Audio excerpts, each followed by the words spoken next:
வணக்கம். நான் உங்க அடகிந்தர். என்னன்னு பாத்தீங்கன்னா, இப்ப கேரளாவில் ஆம்னி பேருந்துகள் இயக்கப்படாது.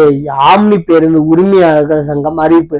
எத்தனை நாளைக்கு அப்படி கம்பீரமா ரோசக்காரன் இருந்தா விடவே கூடாது. உங்களுக்கு நஷ்டம், பொத்திட்டு உட்காரணும்.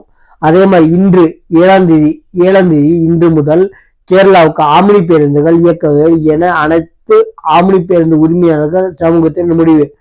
தமிழகத்திலிருந்து கேரளாவுக்கு சென்ற 100க்கும் மேற்பட்ட ஆம்னி பேருந்துகளில் 30க்கும் மேற்பட்டவை கேரளா போக்குவரத்து துறையினரால் சிறைப்பிடிப்பு. நல்லா புரிஞ்சுக்கோங்க. 100 பஸ்ல 30 பஸ் மட்டும்தான் பிடிச்சிருக்காங்க. அப்போ தகுதி இல்லை, சர்டிபிகேட்ஸ் இல்லை, அந்த எந்த ஒரு ரீசனுக்காக சட்டத்தை மீறிருக்காங்க அதுக்கு மட்டும் தான் ஃபைன் போட்டிருக்காங்க. நல்லா புரிஞ்சுக்கோங்க. அதை பராமரிக்க துப்பு இல்லாத 70 பேர் பராமரிச்சிருக்காங்க, அவங்கள விட்டாங்க. 100 பஸ்ல வெறும் 30 பஸ் தான் மட்டும்தான் பிடிச்சிருக்காங்க. நியாயம் பேசுங்க.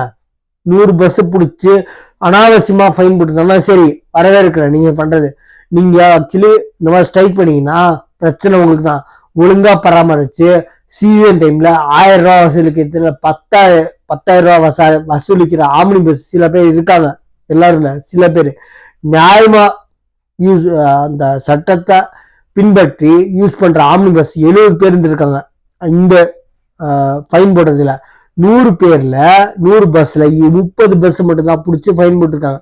உங்களுக்குலாம் நான் என்ன சொல்றேன், 70 பேர் வந்து நியாயமா போனதெல்லாம் விட்டாங்க.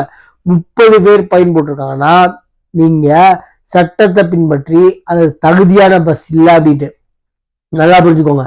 ஏன்னா நீங்க ஸ்ட்ரைக் பண்ணீங்கன்னா உங்க வயிற்றுல நீங்க தான் அடிச்சிருக்கீங்க. அப்படி ரோசம் பண்ணீங்கன்னா எக்காரத்தை கொண்டு நீங்க யூஸே பண்ணக்கூடாது. அதாவது நாங்க எங்க பஸ்ஸை, எங்க கம்பெனி பஸ்ஸை நாங்கள் கேரளா கடன் பண்ண ஒவ்வொருத்தரும் அறிவிக்கிறோம். ஆயுசு முழுக்க அப்போ ஒத்துக்கிறேன். 100 பஸ் அபராதம் போட்டுருந்தாங்கன்னா ஓகே, நீங்க சொல்றதுக்கலாம். 100 பஸ்ஸுக்கு 70 பஸ், அப்போ 30 பஸ் நீங்க சட்டத்தை பின்பற்றல, அதுக்கு தகுதி இல்லாத பஸ் அப்படின்னு சொல்லி தான் ஃபைன் போட்டிருக்காங்க. சரிங்களா? நம்ம சேனலை சப்ஸ்கிரைப் பண்ணி பாருங்க. தேங்க்யூ.